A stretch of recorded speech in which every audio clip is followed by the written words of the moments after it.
the middle of this vast city sits a 5-day-old 65,000-seat dome stadium, which the Japanese refer to as the Big A. And now we are live in Korakuen Stadium in Tokyo, Japan, as HBO Sports presents World Championship Boxing. Undisputed heavyweight champion Mike Tyson defends his crown against former champion Tony Tubbs in a bout scheduled for 12 rounds. This first major international event in this new stadium follows in a series of appearances which have and will be made here by Western superstars. Both Madonna and Michael Jackson recently began world tours in Tokyo. Mick Jagger will be in here tomorrow night. Today, and we should point out that it is noon Monday here, the Japanese spotlight falls on the heavyweight boxing champion of the world. Hello, I'm Jim Lampley, and I will be commenting on this boxing match along with HBO's two boxing experts, Ray Leonard and Larry Merchant. Ray, let's talk first about the growing stardom and celebrity of Mike Tyson. How do you see it affecting him at age 21? Well, Jim, I think it depends on the personalities. For me, I enjoy the adulations and the accolades from the fans and supporters. But the way I perceive Mike Tyson, he's a guy that doesn't particularly care for the attention. It won't get to him because he's a young man, very determined young man, that is able to shut the world out, because when he fights, he's always on a mission. Indeed, he told a press conference and us here a few days ago that wherever he fights is his home. He is here only to do a job. And Larry Merchant, precisely how difficult is Tony Tubbs likely to make that job for him? Jim, I'd like to say that he has a slim chance of winning, but that would be anatomically inaccurate. It's a fat chance that he might win. But let's keep in mind that the Japanese promoters handpicked him as the opponent because they felt, of all the contenders out there, that he had the best chance to extend the fight with the champion. And they don't want to be embarrassed as they were 15 years ago when George Foreman ended it in 2 minutes. Tony Tubbs indeed does have boxing skills. His problem is that at age 30, his attitude is much like it was at age 13 when he was wandering around the neighborhood in Cincinnati with gloves slung over his shoulder, challenging guys. You fight him for $5 or $10. They look at this pudgy kid and say, sure. And then he'd whip their butt. But I don't think that will work against Mike Tyson. What will probably work would be if Tubbs could manage to be very busy during the fight, but this has already been a very busy period of time for Mike Tyson, who got married on February 7th, and then very shortly after that departed the United States and came here to Tokyo to fulfill a promise he made to the Japanese people back in 1986. When I become the heavyweight champ, I would love to come to Japan and defend my title. And I look forward very much to being there and meeting all the great people in Japan. Bye. And 2 years later, the journey has begun.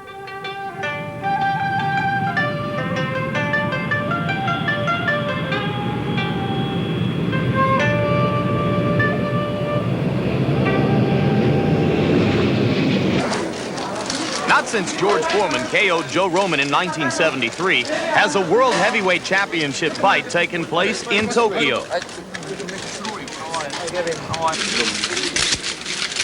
Within 2 hours of the champion's arrival here, Tyson Mania was in full cry.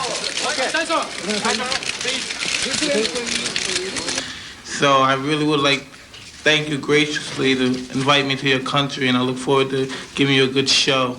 Immediately, the realization that the experiences of this fight would be like none other before it. No one speaks English. In the days that followed, millions of Japanese seemed totally mesmerized by the American champs. It was as if Godzilla, the movie monster of the 1950s, had returned to Tokyo.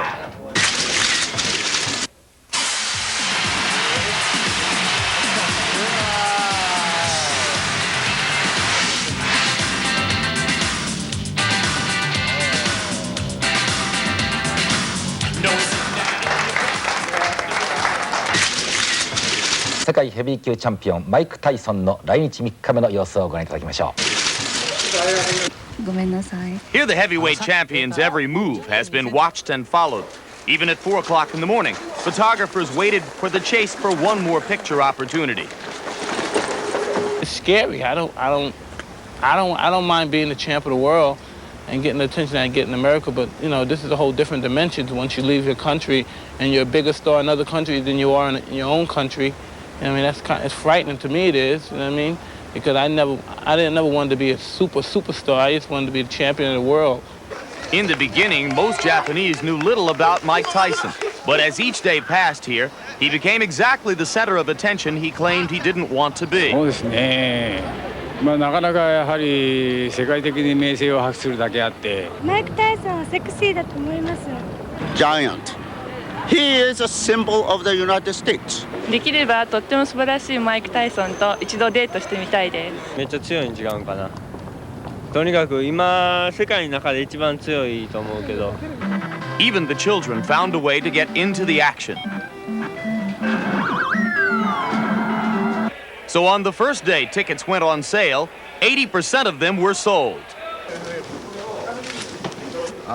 想像した以上にすごかった。 Whether an autograph, a photograph, or just a brief touch, everyone wanted a piece of the champion destroyer from the West. I don't feel bad. I feel like I left Earth and went to another planet. I never experienced anything like that before in my life. Around a bunch of people just floundered around me, and I was so excited to just be around me. It was an experience I don't know if I'll ever experience again. I feel everyone should know who the world champion is. And in my mind, before I ever traveled to another country to fight in a world championship contest, I thought, yeah, everyone should know the champion of the world. But God, man, I would have took second thoughts if I knew it would have been like this. And this was just the beginning. The new bride's arrival only added more fuel to what was already the hottest story in town. But the biggest story was the day Mike Tyson met one of Japan's greatest sumo wrestlers, Konishiki. Outweighed by 300 pounds, Tyson was hardly the heavyweight in this ring.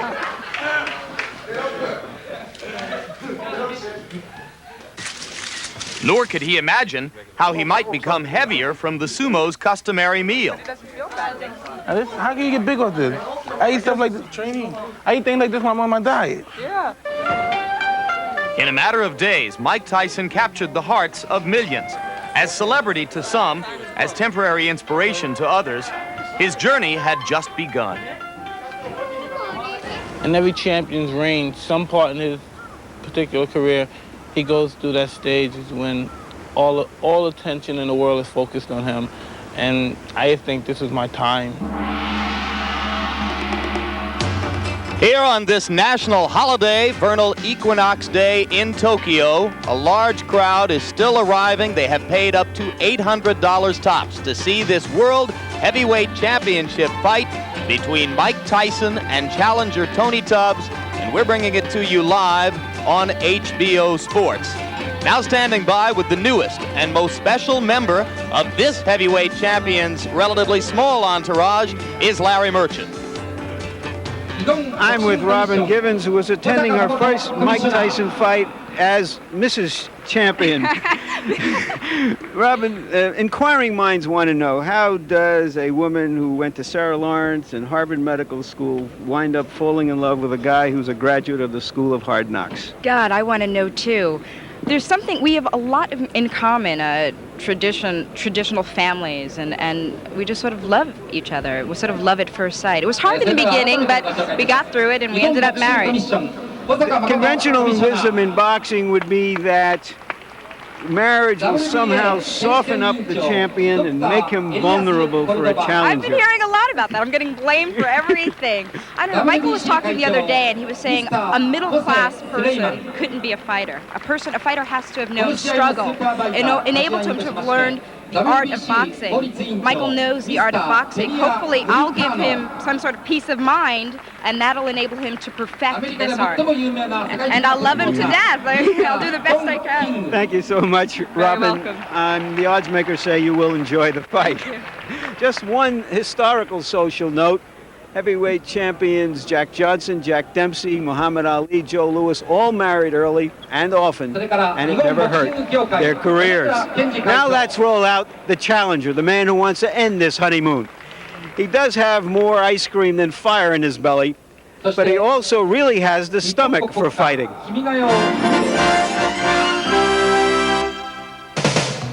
America, a well-conditioned body is one of the most eagerly sought aesthetic ideals of the 1980s. Everywhere we look, we are reminded of it. Experts tell us how to lose weight, how to tone up, how to exercise, what to eat. Most of us suspect we're only a book away from looking marvelous.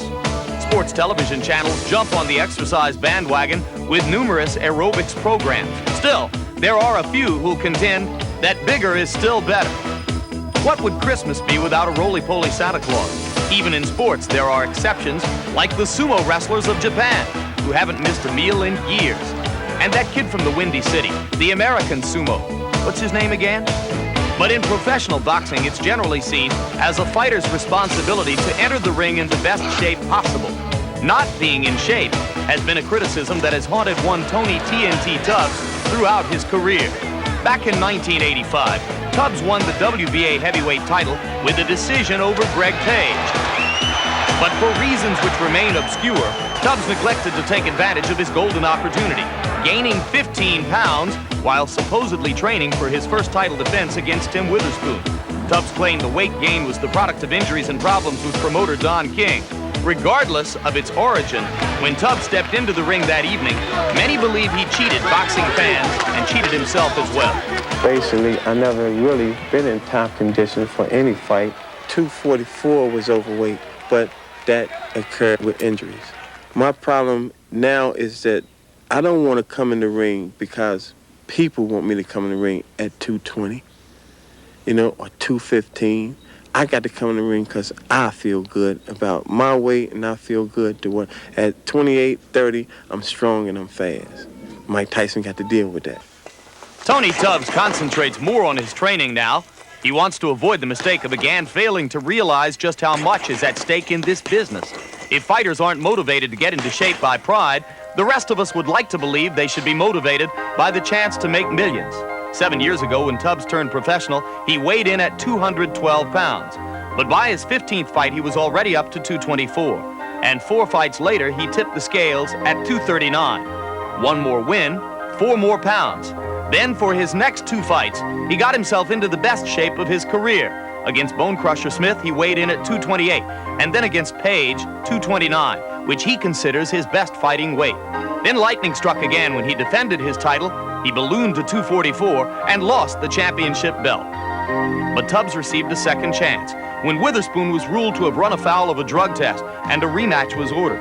Controversy followed again when Tubbs, less than a week in advance of the fight, requested it be postponed due to a shoulder problem.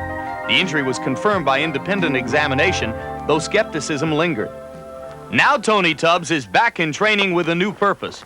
Even before this bout with the gym began, he was working on shedding weight with the help of former bodybuilding champ Lou Ferrigno. And most recently, he's been given even more incentive by the alleged $50,000 bonus to come in under 235 pounds. I know physically I'm in shape. 230 is my weight. 229, 228 is a plus. But I'll be 230 and hard. Physically, you'll be seeing the new Tony Tubbs. When I step in the ring, everyone say, wow, look at that cat. And the thing about it, once I start putting the moves down on Mike Tyson, I won't change. You know what?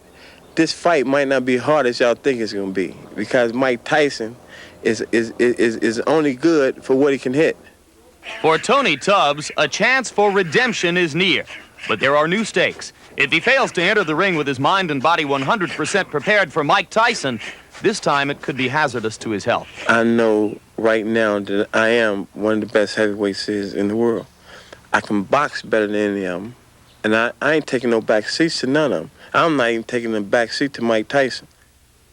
Through the perilous fight, o'er the ramparts we watched, were so gallantly streaming, and the rocket's red glare, the bombs bursting in air, gave proof through the night that our flag was still there. Oh, say does that star-spangled banner yet wave o'er the land of the free?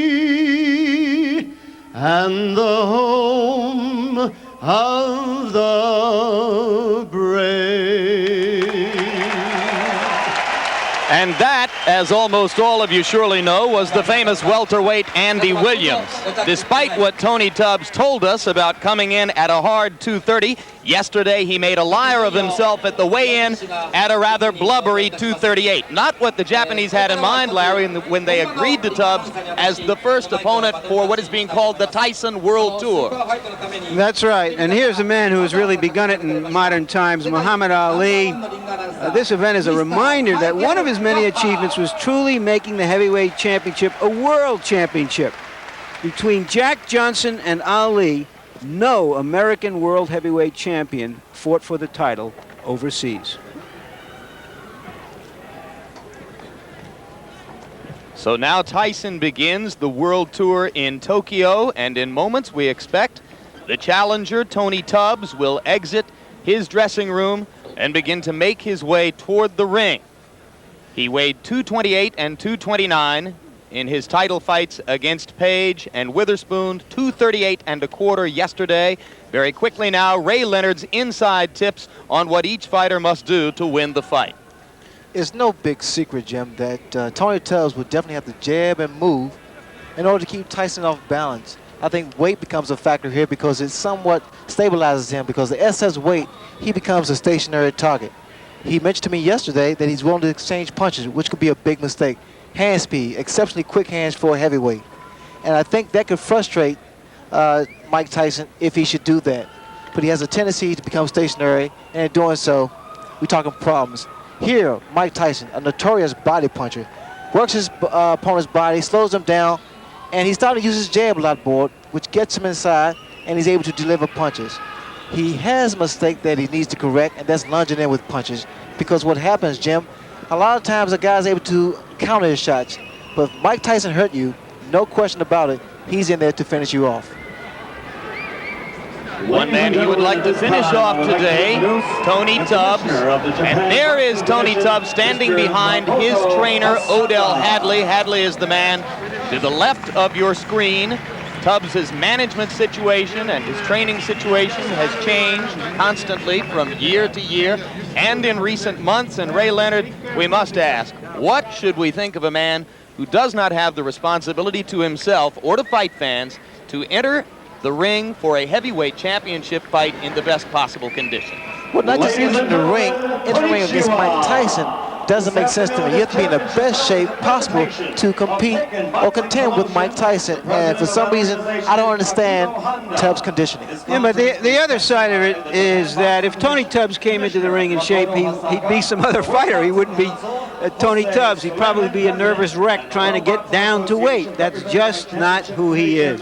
As we look at the tail of the tape, you will see that Tubbs weighs 238 and a quarter and enjoys the reach and height advantages over Tyson that virtually every heavyweight who ever faces Mike Tyson will enjoy. Tyson weighed in at a relatively trim 216 and a quarter. He is almost always, Ray, in immaculate condition, and once again here that appears to be the case. You can expect the first round. There is no such thing as feeling out process to Mike Tyson. He jumps right on his opponents and try to take their heart. We have to see whether or not that's going to happen today. And millions of boxing fans watching around the world, welcome to the fabulous stadium known as the Big A. And here is our punch stat profile of the fighters, how many punches they throw. They throw roughly the same amount of punches. The difference is that Tyson throws many more hard punches and lands a very high percentage of them. And the jabs, you see that Mike Tyson does throw a decent amount of jabs. Tubbs can throw a lot of jabs, although he has told us that you cannot hold Mike Tyson off with a jab. Don't look for too many of them in this fight, he says. Rules have been worked out between the WBA and the WBC for technical reasons, which we'll explain in a moment. The IBF is not involved in rules discussion here. The 3 knockdown rule has been waived for this fight. Scoring will be done by 3 judges on the 10-point must system. A fighter can be saved by the bell in the last round only.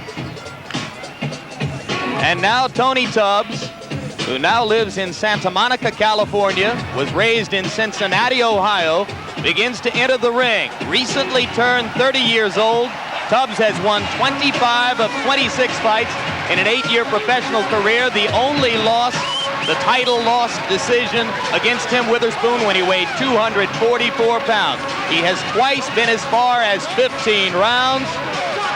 And he weighs 238 1/4 today after claiming to us 2 days ago that he would step on the scales at 232. Well, he's talked the talk, and now it's time to walk the walk. Incidentally, he's getting about 1/10 of the purse of Mike Tyson. He's getting $9 million. About $500,000 will go to Tubbs after all of his expenses. I figure out that that's about 100,000 quarts of ice cream or a shrimp salad in Japan. Tony TNT Tubbs, one-time WBA heavyweight champion of the world. And now a challenger, and the first challenger for Mike Tyson on what is being billed as the Tyson World Tour.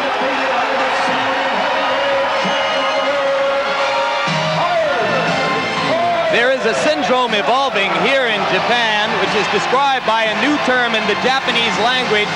It is called gaitare. It refers to foreign celebrities who are brought here by the overwhelming economic power of the yen currency as opposed to other world currencies.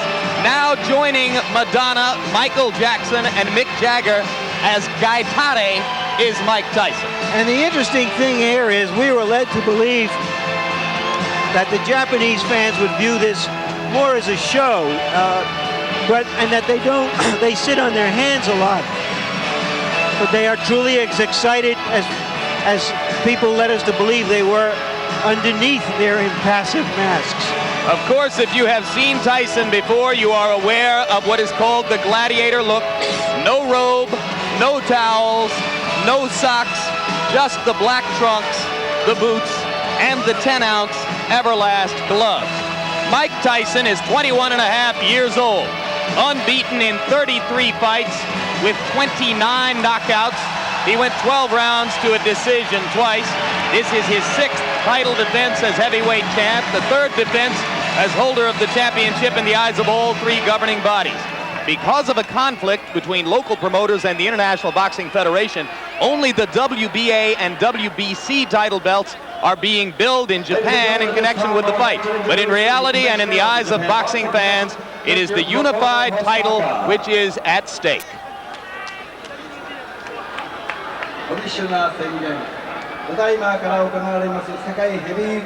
And right now, let's go up to our ring announcer, Michael Buffer, whom the Japanese promoters have flown over from Philadelphia in the United States. Michael Buffer will deliver the pre-fight introductions.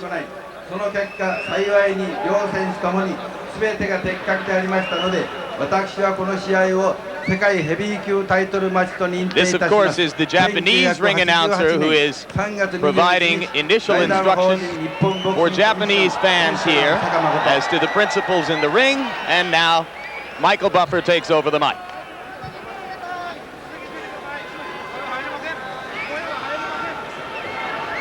And now, ladies and gentlemen, konnichiwa. Good afternoon. This championship bout is a presentation of Taking Boxing Promotions, President Akiko Honda. It is sanctioned by the Japan Boxing Commission, Commissioner Makoto Hosaka, and the World Boxing Council, President Jose Suleiman.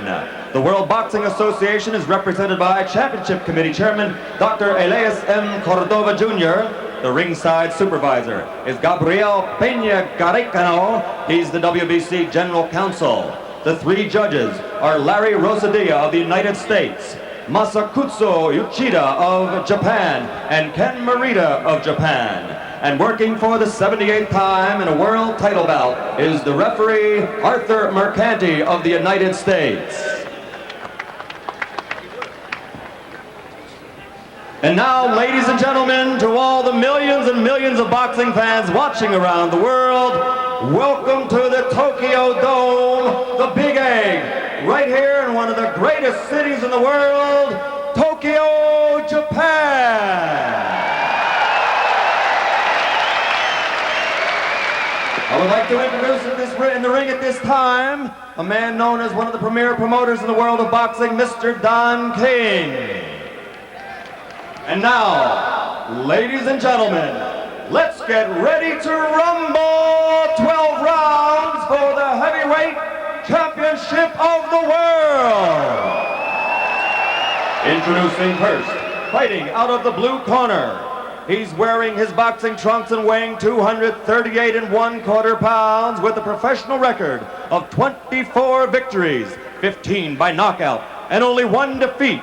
From Cincinnati, Ohio, he is the second-ranked heavyweight in the world and a former heavyweight champion. Ladies and gentlemen, the challenger, Tony TNT Thorne.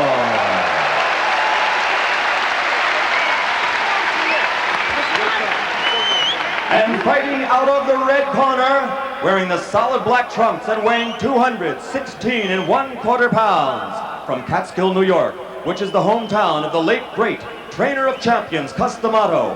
He brings a professional record of 33 victories without a loss, 29 KOs, including 25 KOs in 5 rounds or less, and 15 in the first round alone. Ladies and gentlemen, presenting the undisputed, the undefeated heavyweight champion of the world, Iron Mike Tyson!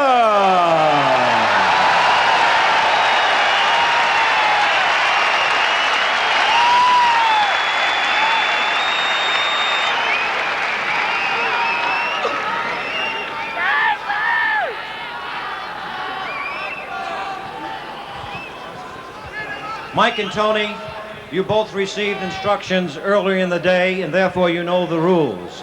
I wish you both an awful lot of luck now. Return to your corners to await the starting bell. Good luck.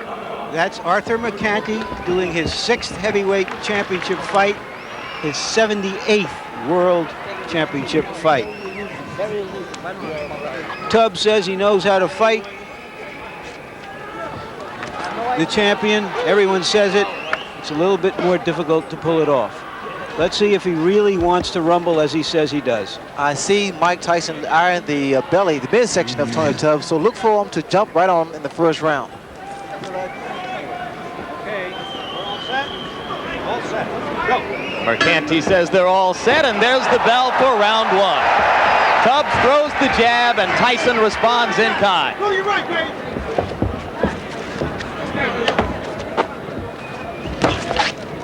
A lot of fighters find it difficult to set Mike Tyson up because Mike now gives a lot of head movement. All right, break. I say break, stop, break. One of the big questions has been whether Tubbs would clinch and grab and simply try to survive with Tyson, as did Bone Crusher Smith and Mitch Green. For now, it does not look that way. 6-4. Well, Tubbs stated that he would exchange punches with Tyson because the best way he felt to beat him was to be inside, throw short punches, combinations. And here he selected to do that.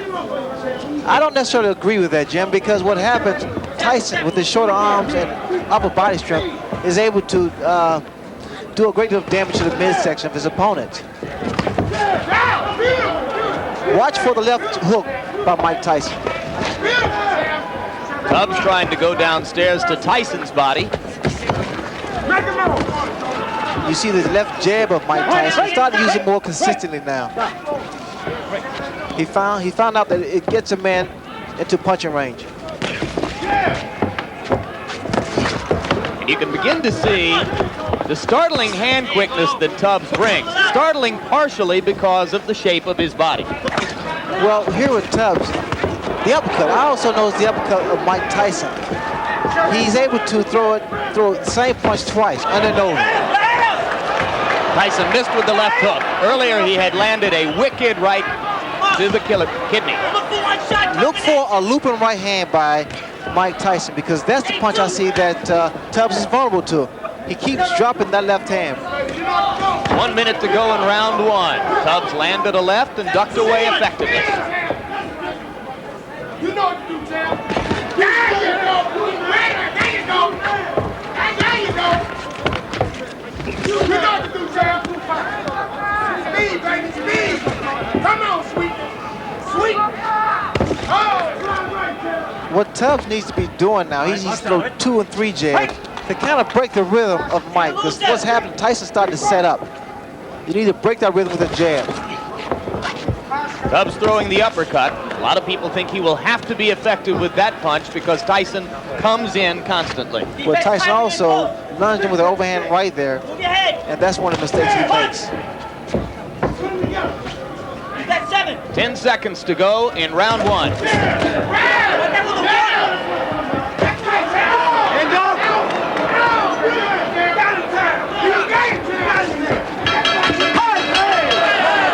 One punch after the bell, and now Mike Tyson returns to his corner. I thought Tubbs fought a very effective round. I gave him the round. He landed some hooks, and he went to the body as promised. Remember, he told us that nobody has gone to Mike Tyson's body so far.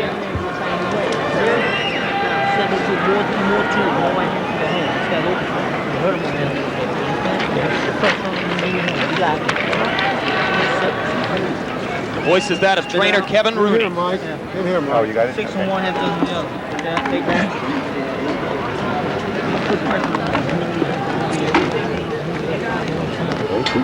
If I make a move forward, move to the right now. I'm cutting to that back, that boom in the foot. You heard him with the right hand to the chin. Just relax.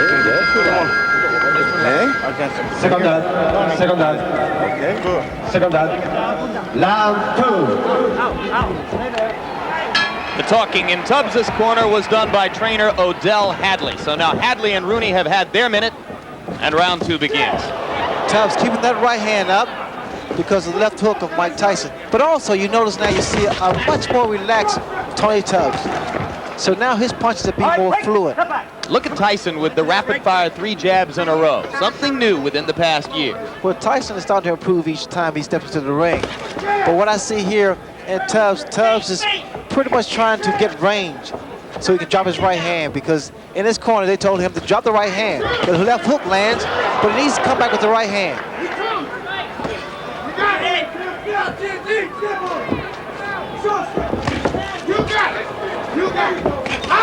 There's the right hand, Jim, I had spoken earlier about.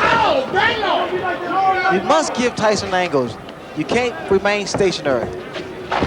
Hands must stay up and stay out of the corners. But indeed, Tony acknowledged in talking with us, Ray, that you couldn't finesse Tyson completely. You have to be willing, as he said, to fight him. Well, you saw that double punch with one hand, sort of a bolo type punch. And those are the type of punches that do a great deal of damage because the body shot and then the uppercut raises the chin up, and then the left hook comes into play. Good uppercut by Tubbs inside. Snap Tyson back a little.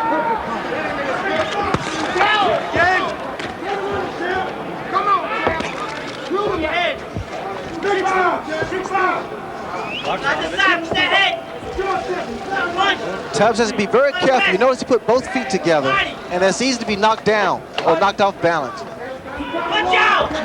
He's trying to use his additional weight. Coming up on a minute to go in round 2. Tony Tubbs so far appears in no way intimidated by Tyson's fury, as have so many of his opponents. Good left hook, good combination by Tubbs. Open up.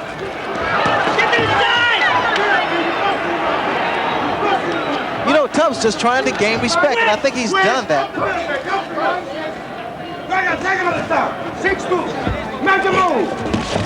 Good left by Tyson. Tubbs reeled. Those hands must be kept up higher. And again, like I stated earlier, Jim, I don't think it's a good idea to exchange punches with Tyson. Good body shot, but you need combinations now. 30 seconds left in the round. Both fighters have had their say here. I couldn't tell whether or not that punch hurt. Tubbs is hurt. Tubbs is hurt badly. It was a left hook. And it's over. Odell Hadley has jumped in the ring.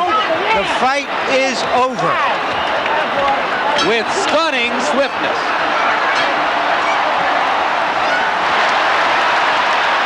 And the fans are enjoying. They're showing their appreciation here.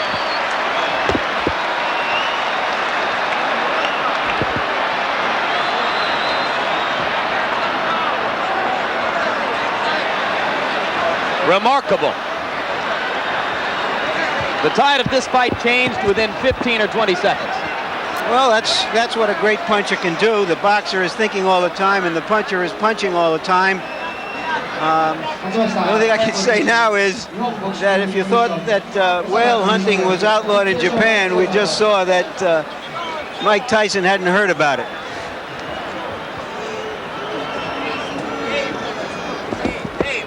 And Ray Leonard, let's take a look back at the left hands which did the damage. Well, Tyson now starting to find his range. That left hook there pretty much spoke for itself. It's self-explanatory because it was a short and powerful left hook that put Tony Tubbs down. And here Mike still showing that he is a good finisher.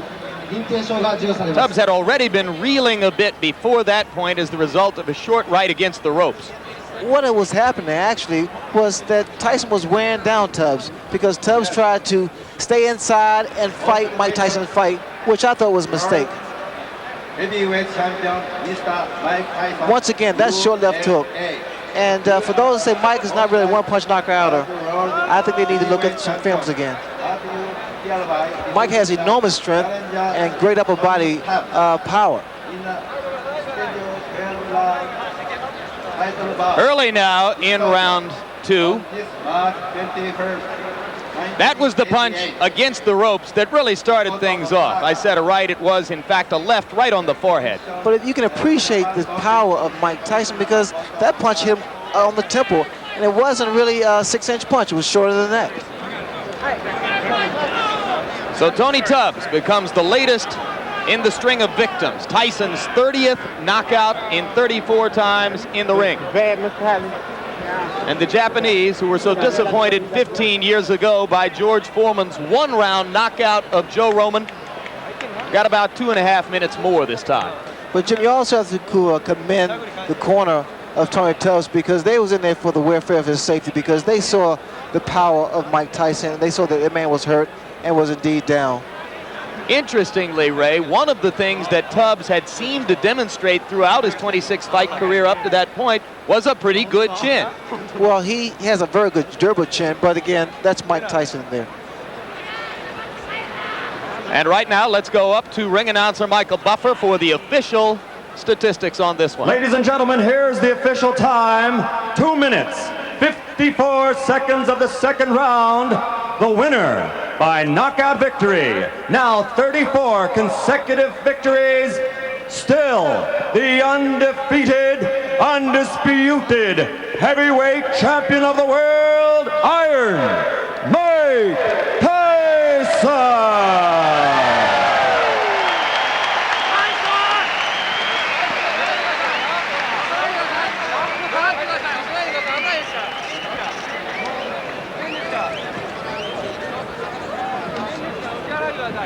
Well, Ray Leonard, Tony Tubbs himself, as it turns out, said it best in a press conference a few days ago when, in sarcasm, he said to the audience, "I'm the tune-up, the big fight is in June." As it turns out, he was exactly right. He was the tune-up, the big fight is in June. What did Michael Spinks see today that he will have to worry about on June 27th? Well, I'm sure that Michael Spinks saw the power of Mike Tyson and that Mike Tyson is indeed getting better and better, more patient and more destructive in a sense. And right now, that young man is with Larry Merchant, so let's go straight up to the ring. All right, Mike Tyson, it seemed that Tony Tubbs went right at you and tested you, and you were a little bit too strong from him, but he was effective until you hurt him. Well, he was effective because I planned it that way. I was looking for the opening because I planned for him to run, and then when I saw he came such a easy target to hit, I was just planning and planning. And he had his hands up very high. I was surprised that he had his hands up so high. And so I started hitting to the body and bringing it up in the middle. And then as soon as he brought his hands down, I saw his eyes and I aimed right for his eyes. He said that nobody had ever gone to your body before and he wanted to try you there. He did hit you a few blows there. Did he hurt you at all, distract you even? Not at all. My mission is to go and destroy and not to let anything get involved. If you get punched, you get hurt. I refuse to be hurt, knocked down, and knocked out. I can't lose. I refuse to lose. What was your response to the audience here, which is kind of quiet compared to the crowds in America? Did you hear anything or not at all? anything? Not at all. I knew there were people scratching me when I was coming through, but I had such an intense tunnel vision. My objective was just to get in there and get my hands on my opponent.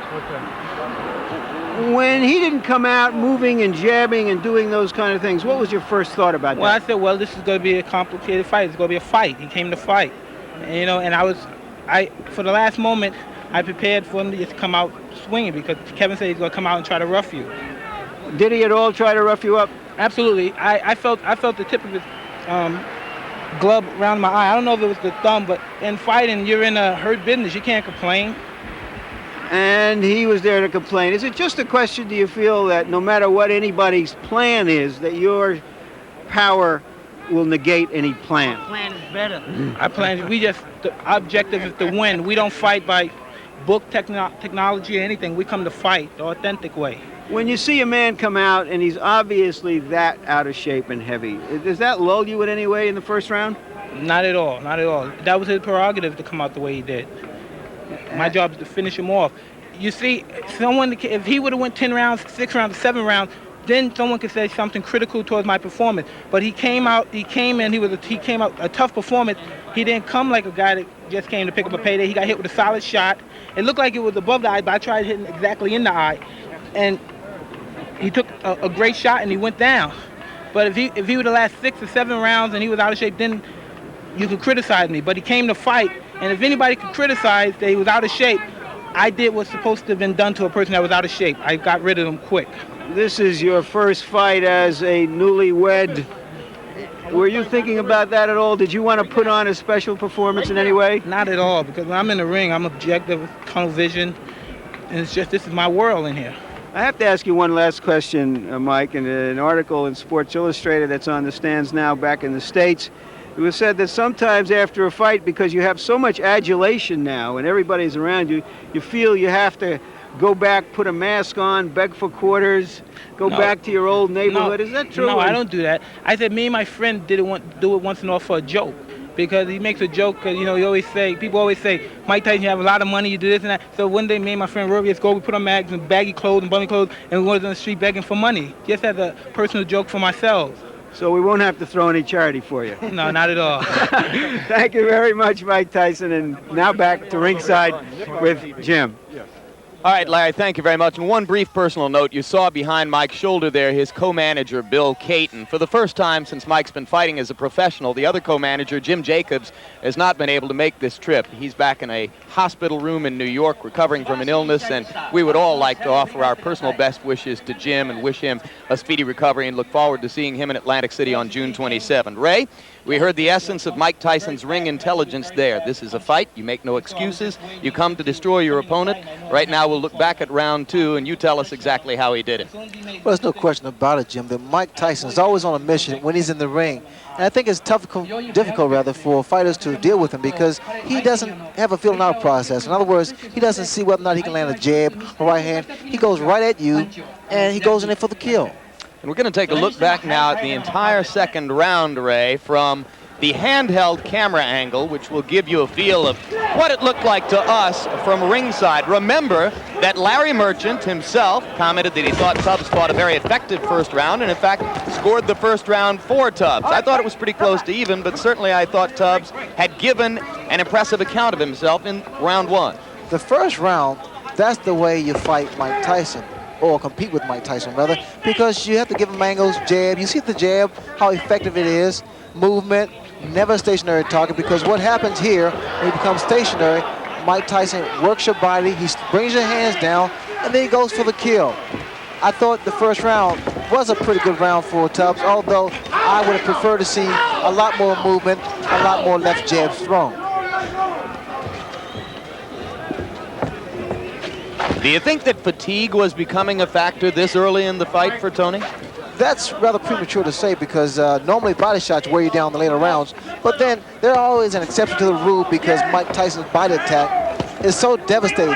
Here he's going right to the midsection, and I'm sure Tubbs felt those shots. Tubbs, again, made the mistake of trying to exchange punch for punch from Mike Tyson, and in doing so, he took away what got him to the championship. That's the jab, the movement, and his boxing style. There you saw Tubbs doing as he claimed he would try to do, delivering body shots to Tyson. But what you have to understand, Jim, inside, Mike Tyson has the greater upper body strength. And he has the shorter punches. He throws more combinations inside, and they're short because his hands are very fast too for a heavyweight.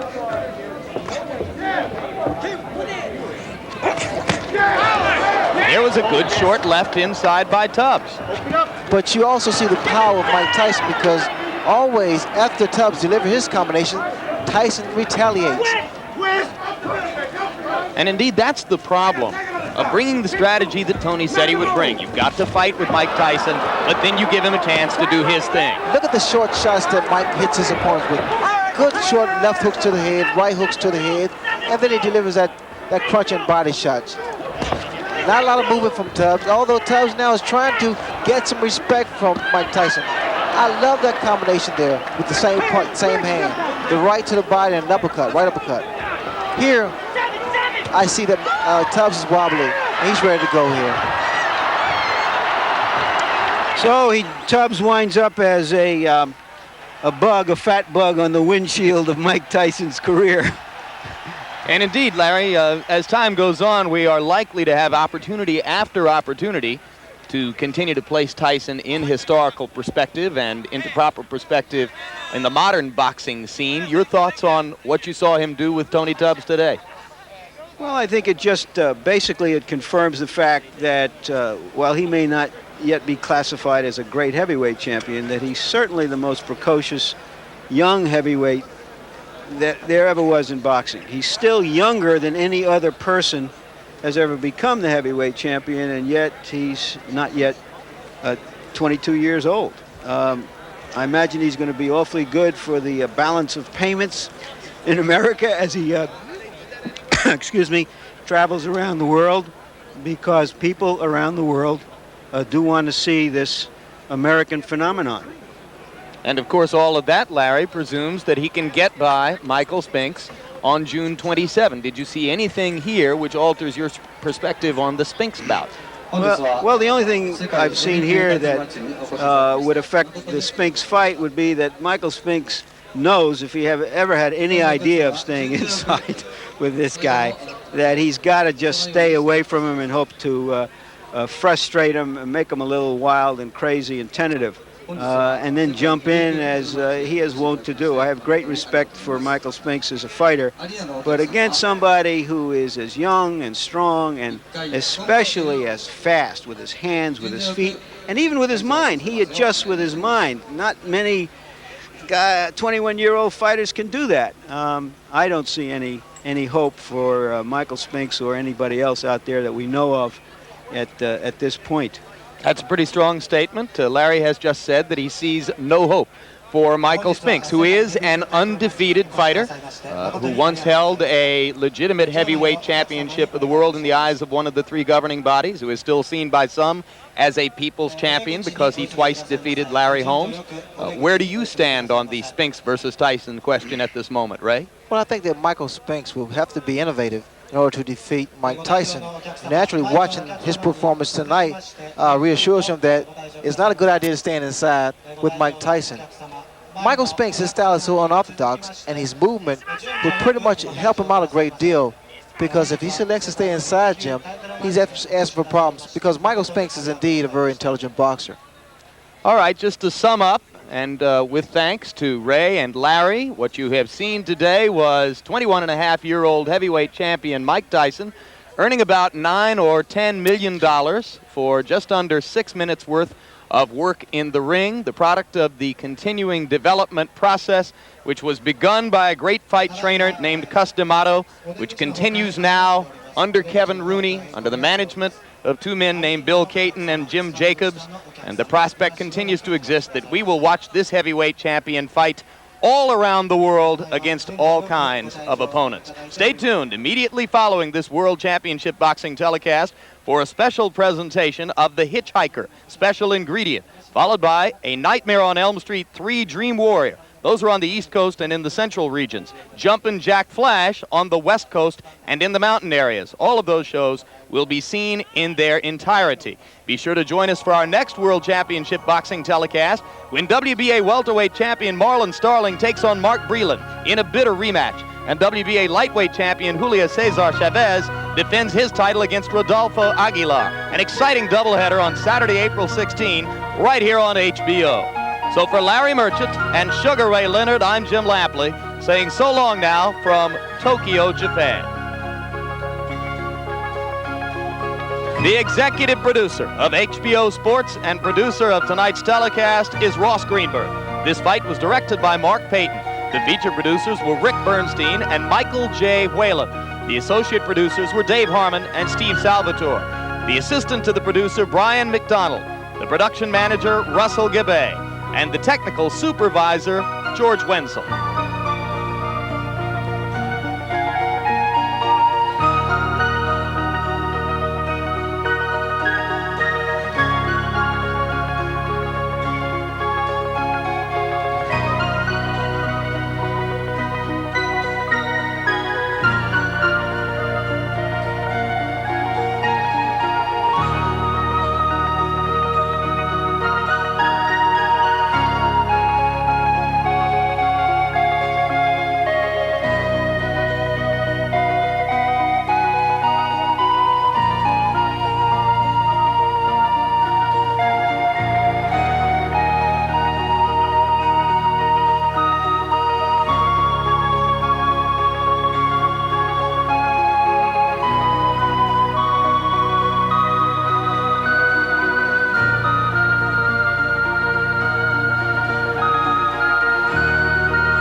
This has been a presentation of HBO Sports, the network of champions.